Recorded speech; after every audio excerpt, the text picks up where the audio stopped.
Thank you. And I have to say that it's, from what I've heard you say, it seems as if there's equal treatment for the wind industry and all the other industries, that you actually prosecute about the same number, and there doesn't seem to be any great difference there. So I'm sure, Director Ash, that you've got other things that you would like us to know. And so let me also say that you have come to my office, and I have found that when I've had a question, you have been forthright and there, and I appreciate that. And so I would like to ask you what you want us to know about this that we haven't asked you. And I'd like to hear what you want to say about this issue now.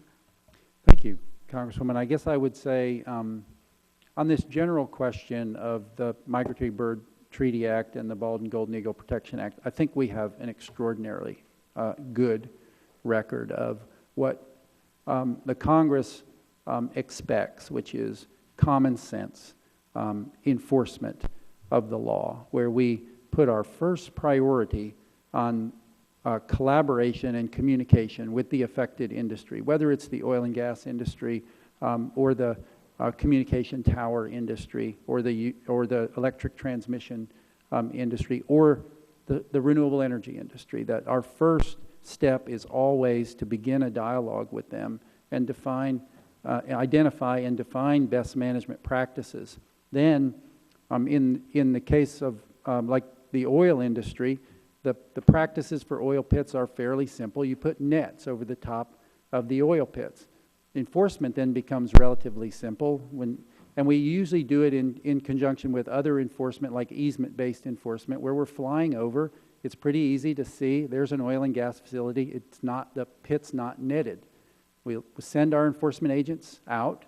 Our enforcement agents, if they find birds in the oil pit, they advise the operator that they're of their obligation to employ best management practices. Put a net over the pit. We come back 6 months later. If they haven't done it, then we write them a ticket. This is a misdemeanor violation. And we issue them a ticket with a small fine. We again remind them of their obligation. Then we come back in another 6 months. And if they still haven't taken action, then we would begin a criminal prosecution. And that's the way we have approached the wind industry. And again, the chairman's request for how we have worked with the wind industry is much the same way. We have sat down with the wind and the environmental community. We formed a federal advisory committee, completely transparent, with the public having the opportunity to participate and see every aspect of that discussion.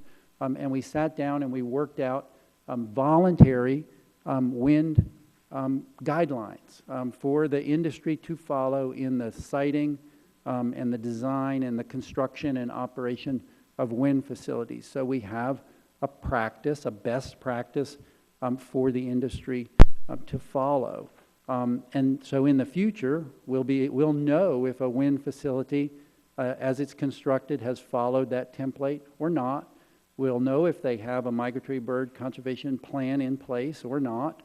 And we'll have an expectation about how that facility is going to perform, and that will guide our enforcement. And so I think we've followed a very transparent, very cooperative framework that has brought all parties to the table. And I expect that's how we'll continue in the future. Thank you. And it sounds like they have a year. They have 2 opportunities. They hear from your agency twice if they're not in compliance before they actually have a real punishment, right? That's correct. So we again, as I said in my statement, law enforcement and criminal prosecution is always our last resort. And we always, our goal, our principal goal is always to provide people with information first, and to do that in the context of recommending best management practices. And can you tell me what percentage of organizations manage to fix the problems within a year? Oh, the vast majority. We would start with probably hundreds of investigations on an annual basis. We end up with probably 20 to 30 where we would be taking some kind of enforcement action, writing a ticket or some other enforcement action, and probably 5 or 6 in the course of any 1 year that we would recommend prosecution on. Thank you very much. I yield back. Time the gentlelady has expired. The